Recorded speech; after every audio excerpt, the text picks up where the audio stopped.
That it does. Do you think at like the Muslim schools they have like Palestine seminar? Like, I'm back in the wrong room.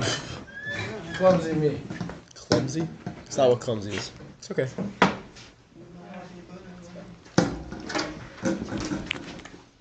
Come here, Leon. okay, it's okay. Everyone sees the current events log posted. It says third quarter current events. Yep. I even filled in the names in there. So in case you need reminders for who signed up when. Is it clear? I guess my only answer is crystal. What? Okay. Good one. Something wrong with it. Okay. So our presentation is about Israeli military AI surveillance tool. Is it innovation or could be an ethical concern? So here's an introduction. The Israeli Defense Force has developed a new AI-powered surveillance tool, and it uses intercepted Palestinian communications to generate intelligence reports, and it raises an ethical concern about privacy, bias, and legality. So what is this AI surveillance tool itself? So it's very similar to ChatGPT and its system, but it's designed for military intelligence, and so it's trained on like its database that it's trained on is intercepted phone calls, messages, and other data. And so what it does is it analyzes the information to assess security threats, so that it doesn't have to be like an actual person sitting down and analyzing it. So the purpose of this tool is to help the IDF compose a large amount of intelligence data quickly. It identifies potential threats and risky individuals and aims to enhance national security and counter-terrorism efforts. Yeah. So again, like we kind of mentioned, there's a lot of ethical concerns and criticism behind it because there is like a privacy violation. AI, it collects data from individuals without their consent, really, and it can reflect biases and lead to wrongful targeting based on like misuse, like if it kind of reads into something wrong. So it raises concerns under the international law and human rights, and it's not really clear how the data itself is used. At least to the public, it's not clear how the data is used or how decisions are made based on the data. So support for the system's security benefits, AI enhances intelligence and can prevent attacks. It is efficient, it speeds up data analysis and reduces human workload, and it has a strategic advantage of giving Israel an edge to counter-terrorism efforts. Oh, gives an edge? So... Can we leave that for the end? Thanks. So keep all comments to the Just end. leave the edge. Oh, that's me. No, sorry. Yeah, so there's also just like international legal reactions around the world. There've been a lot of human rights groups have demanded more transparency and regulation based on it because they don't really know like how the data itself is being used. And there's a lot of debate over whether the system itself violates these privacy laws, these international privacy laws. And so they want like oversight from Israeli and global organizations that are like making sure that like it's not being misused in any way. So I could talk about this one a little if you like.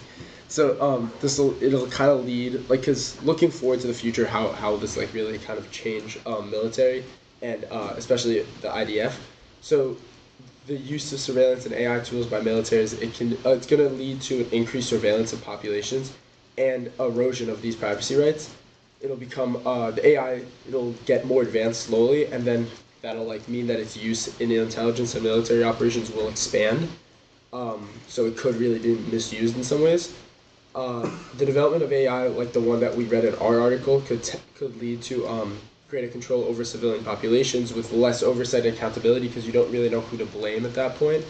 And it can contribute to more targeted oppression because they could identify individuals or groups deemed as bad based on patterns or assumptions made by the AI models, not necessarily like, they don't necessarily have to actually be like a threat, but based on like the models and like... So they would be like racial profiling. Basically, but based on like data. So I don't know if that's like, I guess, like it would also be racial profile, but it's like, yeah. Because they kind of need to do racial profile. That's kind of an issue. So what? So it could really exacerbate these human rights abuses and increase the power of military institutions. And it could, and I think this could kind of be a good thing and a bad thing, but it could start normalizing these practices in like the rest of the world. So similar technologies in other countries, this could like start. We could start seeing this in other militaries, and so what we personally think is that there needs to be like strict regulations on like how the data is being used, and at least more like kind of openness to the public about how the data that they're using is like being used in the AI. And just like with a bunch of other things, AI today, it's still a new technology, this learning stuff. So we still don't really 100% know how to make laws based off of it. So the same thing with ChatGPT. Is it when it's making a new song, is that based off of other singers? Is that plagiarism or not? Is it a security concern or not? Yeah, exactly. So, a question for the class. Do you think that this is a real concern? Do you think there is a real concern surrounding AI expanding its data collection to everybody? And if so, how do you think it can be regulated to prevent that? We're really on that side of the room today. Yeah, I mean. Oh, yeah, I just saw that. I really do think that there is a real concern surrounding AI expanding its data collection to everybody, because I think that at the end of the day, when you have so much information on everyone, it's the people who control AI, because AI obviously we know right now is not conscious, and it's being controlled by a group of people. So if you have the proprietor of that AI who controls it, they pretty much know everything about everyone, and the amount of power they can hold, and the amount of events, and just everything they could dictate, it would completely shatter the world, and it would, I think you're kind of making a human being omniscient, and that's not really a thing that should be done. And I think the easy way to regulate it is, just probably have federal law or some sort of or international law about what should be allowed and what isn't, because obviously there are lines that can be crossed here that are both ethical and also logistical, because you're taking, and I'm also curious how this would work in in third world countries that aren't as developed. Like how would they use it? Well, they probably wouldn't, because they're not developed. No, like they probably. Like, I'm not even saying that as a the joke. military have access to technology. Yeah, no, but it creates a very big disparity in terms of intelligence. Yeah, but I think that will always happen in a third world. If you're in a third world country with a military, you're already widening the gap that's there. Yeah, I know, but any new technology that gets provided widens the gap. But this is like, I think this type of technology is something that is like very revolutionary. Like this is the new age of intelligence. So I'm scared. So how do you think it can be regulated? I think that at this point, if you have some sort of body that, just in the world in general, that can make sure, like that can stop other, I guess, like other companies or just militaries that use it, because it's like the what's it called, the nuclear arms treaty, where because they know that if the nuke is launched, it just leads to mutually assured destruction. You can pretty much just have the same exact thing. That's what sort of treaty passed by the UN or something. It's pretty. I don't think that's a really big issue. Some sort of ethical. It could even be internal. It could be like an internal ethical checker or something. And of course, they can also overly depend on this. Like let's say we're talking about the Shin Bet or something. The Israeli intelligence. They still have to do their normal, how they always gather intelligence too, just in case there's something off about this. Because there could always be something like a mistake. Right? And I think accountability is a big thing too, because like when you actually have people who are going through the data, then if God forbid something goes wrong, you have someone to like you can say like this is the person who was responsible for it, or these are the group of people who are responsible for it, or the other way around. If something goes right, you can say like we did this because of this person, and if you're leaving it all to like an AI, then you're kind of being left with the idea of like if we followed the advice, then who gets credibility? Who if it goes wrong, we can't just say like we listened to an AI, because then it would like sound really bad. Yeah, Micah? Yeah, 100%. I think that like having human oversight is very important. I think that's one of the issues that it brings up. Like even we saw like on October 7th, even like they weren't even listening to the humans that were saying that there was an issue. So how are we going to be able to trust that they're listening to the AI that is telling them, oh, there's a threat here? And also like AI can make mistakes. So maybe like it could be a good tool, but I agree. I don't think they should overly depend on it. I do also think that it can be if it's regulated from the get-go, and once like if it's actually fully implemented into a lot of systems in the world, like military and companies, if you can regulate it from the get-go, I think it can be very, very useful. However, if you don't, it's one of those things where you don't know how advanced the other person who's using that program is. And with this, there's so much they can do with AI. And if you have like a country like the U.S. who's making a lot of advancements, and then you have Europe, and you don't know who has more and who has less.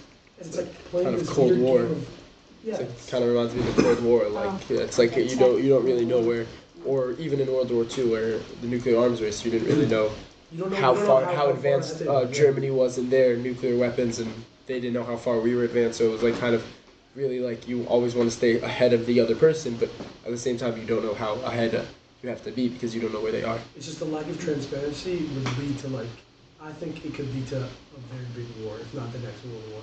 Amen to that. Wow. Something went wrong. God forbid. Yeah, that's a really fantastic. Definitely something to track in the future. And yeah, here's the. And this is something that specifically came up post October 7th, right? Yeah, this is like I'm pretty sure. Yeah. Yeah, this was literally They're posted doing all yesterday. those, March 6th, I It was see. literally Yeah, that's posted yesterday. They're doing all those like What? evaluations now.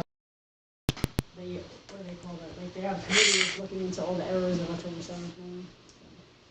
It's just, we don't know where we're going, and it's a scary world. Alright. I like what you said though about like people being omniscient. Well, that's there's a first for everything. There's also so many like this week there was that I call it a lone wolf, that Drew's guy that attacked. He actually was not part of any terrorist organization. He was just mentally ill. Just like something that would happen in the U.S. Same thing. Because Druze don't attack Israel. It's like not heard. Good. And he was just there's something. He was suffering. From Gee something willikers, mental that could have been bad. like stabbed me. Like you never know. What if some leftist Israeli just pull something against the government, against. Okay. That's another big problem.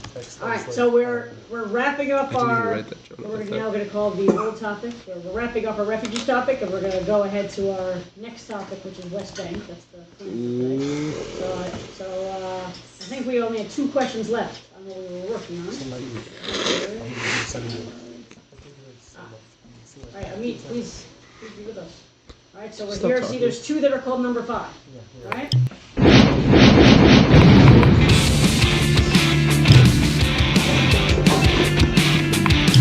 I think last time we started like problem solving.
Maybe only half of those people would integrate, and the other half would move to the Palestinian state, and we'd move half of them. Or we'd give them a choice of who to move. You could do that too. We don't have to put exactly what I did, but they might have a copy.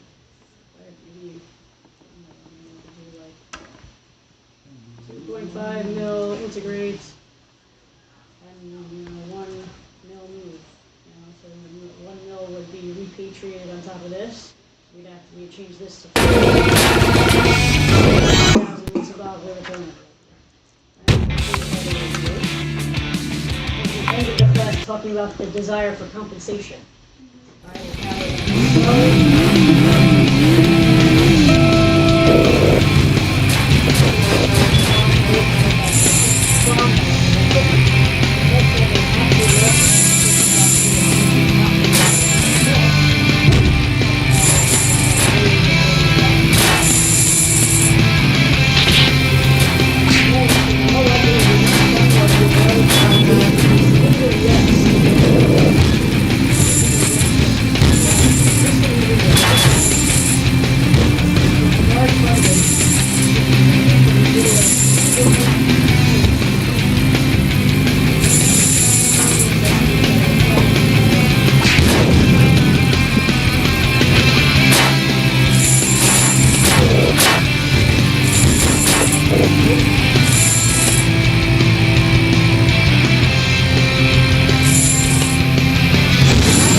Ad hoc liaison committee.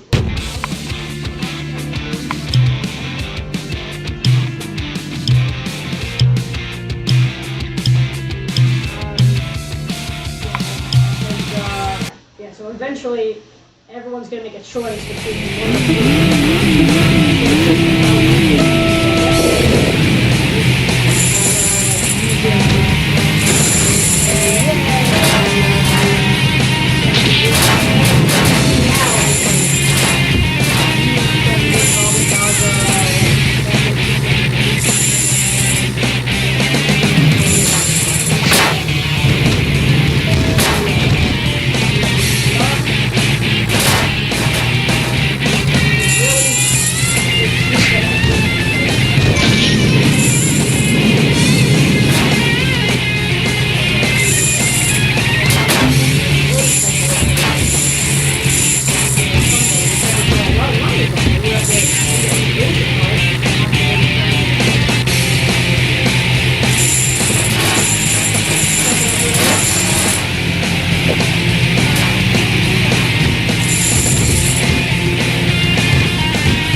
Lastly, there is a possibility of a newly established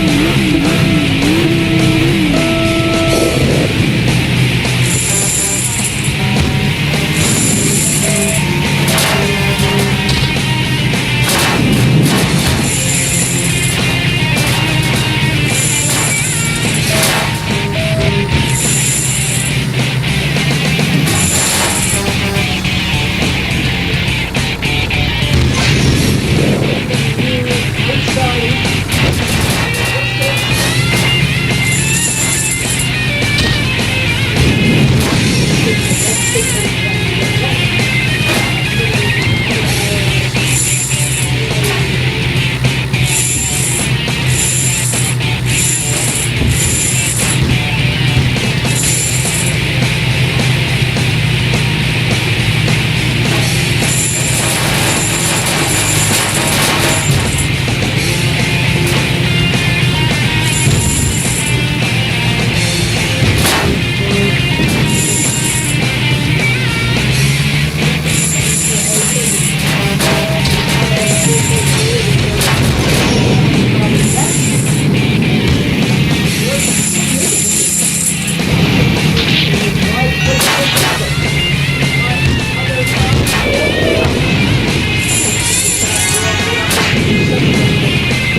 clause at the end called "No more demands."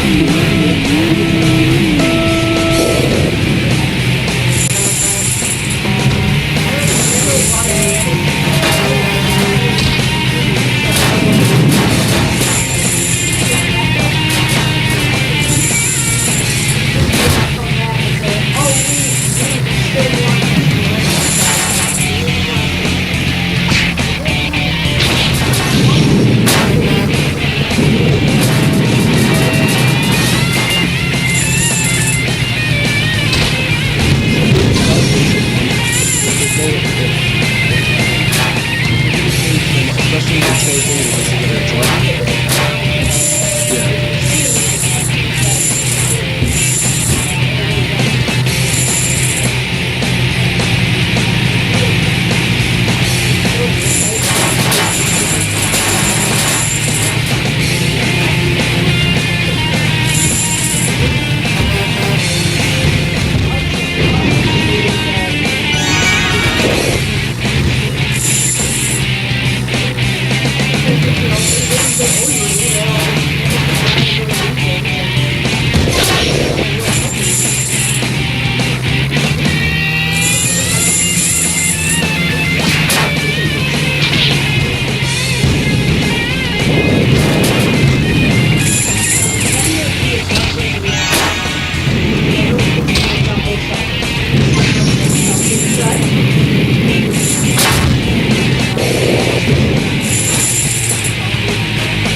Which was responsible for those.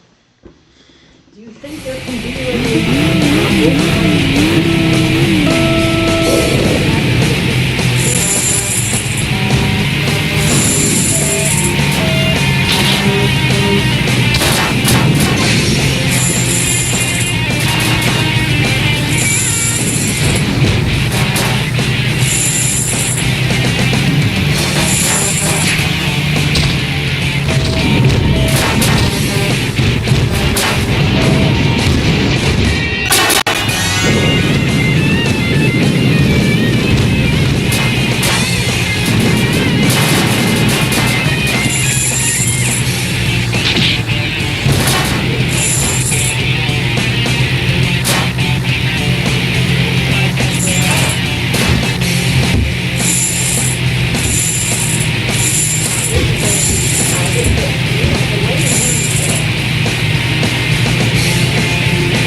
anything that you could write that shows you're thinking and analyzing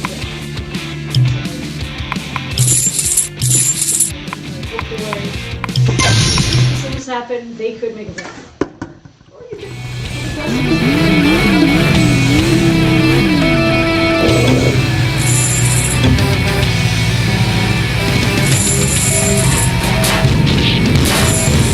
as they keep multiplying, the numbers are going to keep going up, and it's going to be harder to solve.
state overseeing it themselves, or some new international agency composed of different stakeholders, Palestinians, Israelis, different countries, whatever. Or you could see where it says choice B. You could say, you know what, I think all three of them are problematic, and I just can't see any of them working.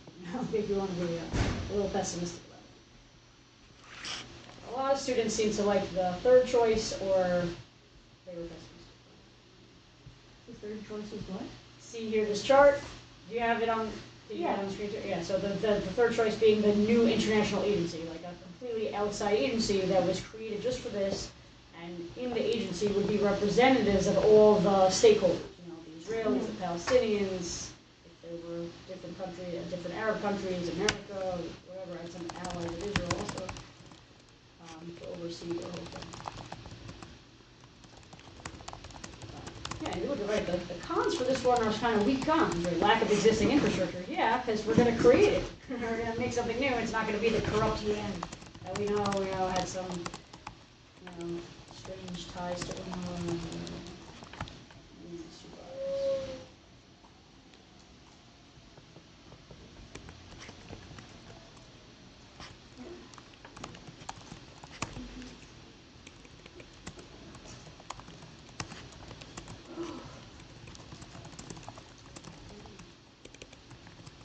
So when you're done with this, we're going to do a live Edpuzzle. And if along the way there's any issues and you want to just switch to do a self-paced Edpuzzle, I think it is posted on Google Classroom as like self-paced, but I'll do the live version. So does everyone know how to get into? I think you just go to edpuzzle.com. And you should click on Israel Seminar 11. You have to log in with Google. Yeah, so log in with Google to edpuzzle.com. Alright, so it looks like Mia's in already. And Natalie's in. I'm in.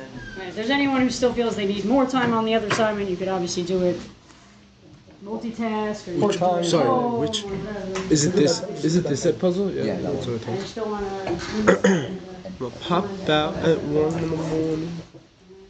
I'm ready for the truth about the West the Bank. West Bank. So this video, of course, is it's one of those like United for Israel videos that's tad biased, or you might think very biased. But of course, we're going to balance it out, because we're going to see what Noah Tishby has to say on week 2. I'm loading in right now. So Yeah, so there we go. some of the upcoming topics in the class: West Bank, settlements. There's also this website we're going to look at called Breaking the Silence. I don't know if you've heard of it. Breaking Where, Bad. like, people who've been in the Israeli army post like their videos and like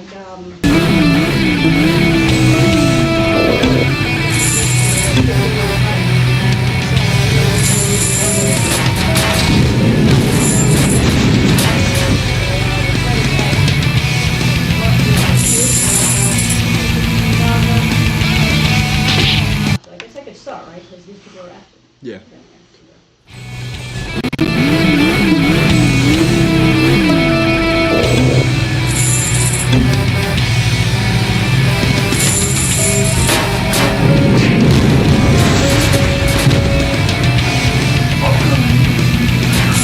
Occupying territories, 67 wars, and settlements, and destroying the South American.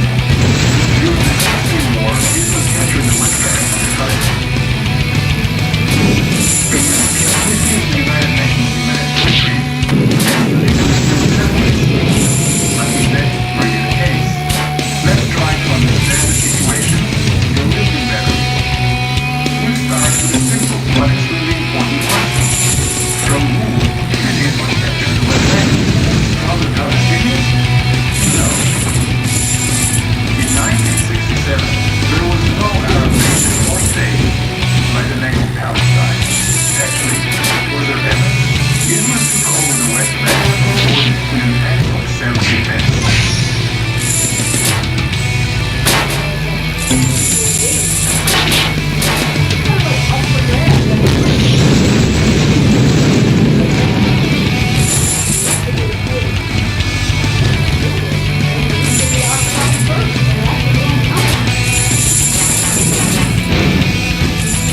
minutes already. Actually, stop.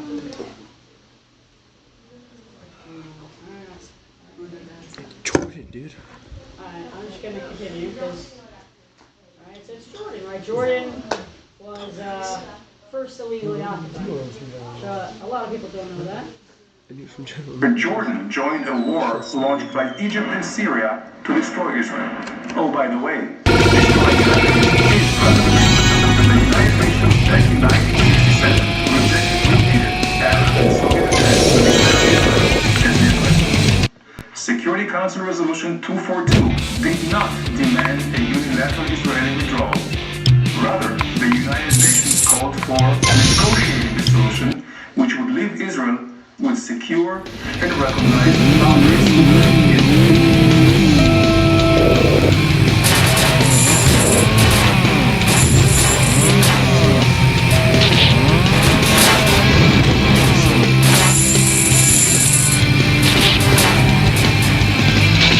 This is really what this is going to come down to. If you've heard the term Green Line or 67 Borders, Pharmacist that, line. yeah.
Let them stay, no mess with them.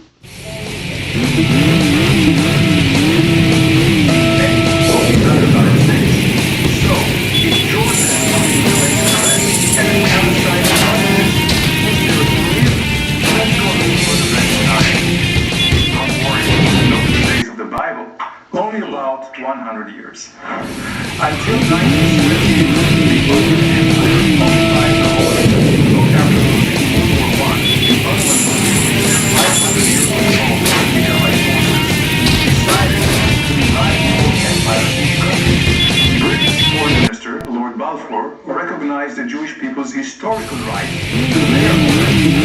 This small area, which belonged to about 10 or 1% of the Jews, was designated for this purpose. Britain received a mandate from the League of Nations to promote the establishment of the Jewish state. But wait a second, the real life matters. The Jewish people not only the West Bank, but also the East Bank of the North River. I guess you cannot say the Jewish people could not accept some painful compromise in the West Bank. Anyway, the completion of the division of the Jewish province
many other areas where there are or were territorial disputes, but which are not defined as occupied. For example, Zubarah, the Tams Islands, the Western Sahara, amongst many others. They're not considered occupied territories, but rather disputed territories. So, let's return for a moment to our illustration and examine